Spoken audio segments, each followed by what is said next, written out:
In the bustling metropolis of Lagos, where modernity and tradition intertwined seamlessly, the tech hub of Lagos thrived with energy and ambition. Amidst this vibrant scene was Kamala, a young and determined software developer whose days were filled with lines of code, team meetings, and brainstorming sessions.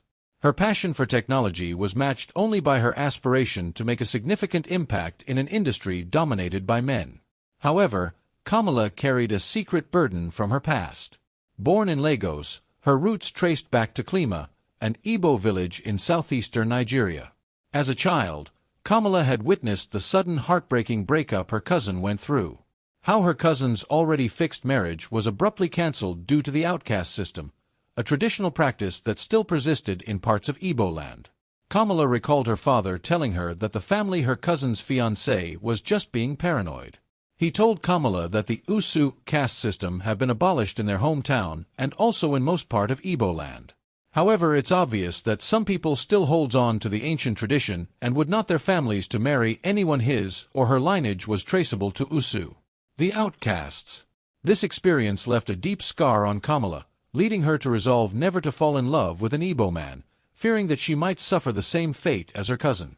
One bright morning, as the city buzzed with anticipation, Kamala prepared for a prestigious tech conference. This event was not just another networking opportunity. It was a gathering of the brightest minds and innovators, a place where ideas would collide and spark the future of technology in Nigeria. At the grand venue, the atmosphere was electric. Booths displayed the latest tech innovations, and the air was thick with excitement.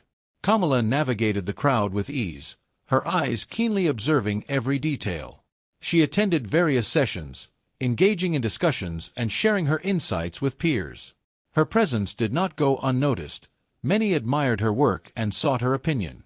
In the midst of the conference, Kamala's path crossed with Frank, a charismatic entrepreneur who had recently returned to Nigeria after years abroad. Frank was a figure of confidence and charm, easily mingling with attendees. His passion for leveraging technology to solve urban challenges resonated deeply with the audience. Kamala first encountered Frank during a panel discussion on the future of urban mobility in Lagos. As one of the panelists, Frank spoke with conviction about his vision for a tech-driven transformation of the city's chaotic transportation system. When the floor opened for questions, Kamala's hand shot up. She posed a thought-provoking question about the ethical implications of certain technologies, a question that caught Frank off guard but also intrigued him. Their exchange was lively and engaging, filled with subtle tension and mutual respect.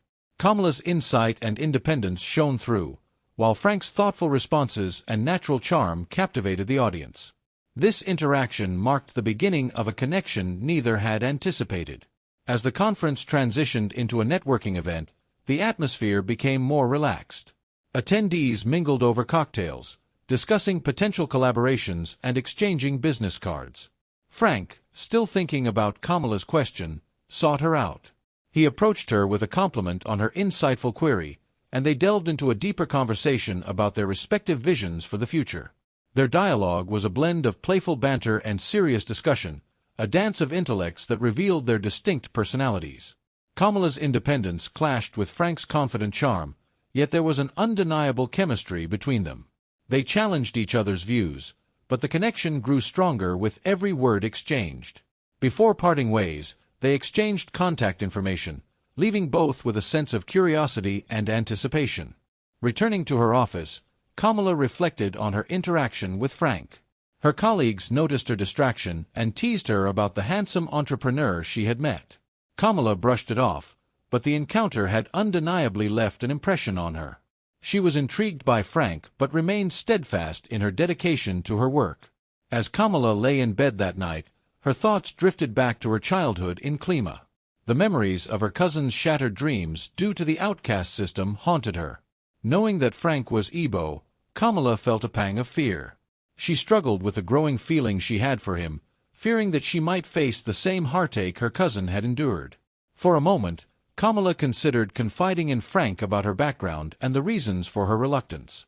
But she quickly dismissed the idea, deciding it was best to distance herself from any potential pain. Resolute in her decision, Kamala blocked and deleted Frank's number from her phone, determined to focus solely on her work. Frank, unaware of Kamala's inner turmoil, found himself increasingly captivated by her.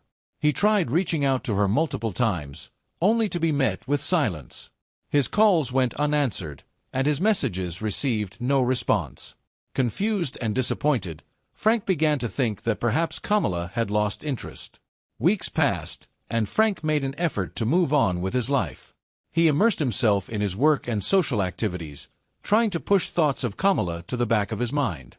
However, fate had other plans. One evening, Frank's parents organized a grand social gathering to celebrate his return to Nigeria. The event was attended by family friends, business associates, and notable figures from the community. Among the guests was Chief Finde, an old friend of Frank's father and a neighbor to Kamala's parents in Klima. As the evening progressed, Chief Finde took the floor to make a toast. He spoke warmly about Frank's achievements and his potential to bring positive change to Nigeria. Then, in the course of his speech, he mentioned Kamala as one of the young people he knew who are making Nigeria proud in the tech industry. Kamala, the daughter of Professor Benson of Agulu town where I hailed from, a true definition of beauty and brains, has made significant strides in the tech industry. Her achievements are nothing short of outstanding. Frank, you and your generation are indeed doing a good work. We are proud of you. Frank's ears perked up at the mention of Kamala's name. He felt a rush of emotions, a mixture of surprise, hope, and curiosity. Chief Finde continued to praise Kamala, recounting her impressive accomplishments and the pride she brought to her community. Kamala's dedication and brilliance are inspiring, Chief Finde concluded. She represents the future of our nation, and I am honored to call her a neighbor. After Chief Finde's speech, Frank made his way through the crowd to speak with him. He learned more about Kamala's background and her connection to Klima. The pieces of the puzzle began to fall into place, and Frank realized the depth of Kamala's fears and the reasons behind her sudden disappearance from his life. Determined to reach out to her once more, Frank thanked Chief Finde and excused himself from the gathering. That night, as he sat in his room, Frank drafted a heartfelt message to Kamala, acknowledging her achievements. Shortly after, Kamala received a message from Chief Finde's office, informing her of Frank's project and his interest in collaborating with her. Initially hesitant, Kamala decided to take up the offer, seeing it as an opportunity to further her career. She resolved to keep her personal feelings for Frank at bay and maintain a professional distance. Meanwhile, Kamala's ex-boyfriend, Ola, who she had broken up with the previous year due to infidelity, came back into her life. Ola had been persistent in his attempts to reconcile, begging for forgiveness and promising to change. Kamala, struggling with her feelings for Frank and her fears of repeating her cousin's fate, decided to give Ola another chance. She accepted him back, albeit reluctantly, knowing that it was partly a move to keep Frank at a distance. As Kamala began working on Frank's project, their interactions were strictly professional. Despite Frank's efforts to maintain a connection through work, he noticed Kamala's growing distance and her apparent rekindled relationship with Ola. Frank was deeply affected by this development, feeling a mix of frustration and sadness. Frank faced the challenge of navigating his growing feelings for Kamala while dealing with the presence of Ola. He wanted to win Kamala's love, but he was aware that she was committed to someone else. Frank grappled with the dilemma of how to approach the situation, unsure of how to express his feelings without overacting. Kamala sat in her room, staring at her reflection in the mirror. The events of the past few weeks played over in her mind: Ola's betrayal again, Frank's unwavering support, and her own confused emotions. She knew she couldn't continue to ignore the growing bond between her and Frank. Yet, the fear of repeating her cousin's fate with the Igbo outcast system loomed large. Meanwhile, Frank was deep in thought at his own home. He knew he had to have a serious conversation with Kamala. But first, he needed to gather his courage to talk to his parents about his feelings for her. He hoped they would understand and support his decision, despite any traditional beliefs they might hold. Frank decided to bring up Kamala casually during a family dinner. He mentioned the tech project and how crucial Kamala's involvement was to its success. His parents, particularly his mother, were intrigued and wanted to know more about this talented young woman. "Tell us more about her," his mother urged. Frank hesitated for a moment before describing Kamala's professional achievements and her remarkable intellect. He carefully avoided mentioning his personal feelings, wanting to gauge their reaction first. His father, who valued tradition, seemed impressed by Kamala's achievements but remained reserved in his comments. Back at work, Kamala found it increasingly difficult to maintain her professional facade around Frank. His kindness and understanding made it hard for her to keep her emotional distance. One evening, after a particularly productive brainstorming session, Kamala broke down. She confessed to Frank about Ola's betrayal and how it had affected her. Frank listened patiently, offering words of comfort and support. Frank would often call Kamala to check up on her, and soon they became openly fond of each other. They could discuss almost anything, yet Kamala hid her fears away from Frank. Frank also began subtly bringing up topics centering on some of the Igbo ancient practices during their conversations, hoping to encourage Kamala to open up about her fears. He wanted to show her that he was committed to understanding and overcoming any obstacles that stood in their way. Kamala, feeling the pressure of her emotions and the looming project deadline, found herself at a crossroads. She could no longer deny her feelings for Frank, but the fear of facing the same rejection her cousin had suffered kept her from fully embracing her emotions. One night, Kamala confided in her mother. Kamala confessed her fears and her feelings for Frank, and her mother offered her wisdom and support. She encouraged her to open up to Frank concerning her background since he is an Igbo. The following day at the office, Kamala and Frank had a pivotal conversation.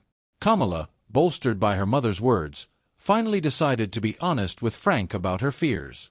She told him about her cousin's experience and how it had shaped her views on love and relationships. Frank, deeply moved by Kamala's honesty, reassured her of his commitment to understanding and supporting her. He promised to stand by her side and face any challenges together. Kamala and Frank sharing a quiet moment, looking out over the Lagos skyline from the office balcony. The city lights twinkle below, mirroring the flicker of hope and uncertainty in their hearts. That evening, Frank invited Kamala for a sleepover date at his house. As the night deepens, Kamala leans on the balcony railing, feeling a sense of relief and newfound strength. Frank stands beside her, a silent promise in his presence. Suddenly, Frank's phone rang. He picked up, still standing behind Kamala.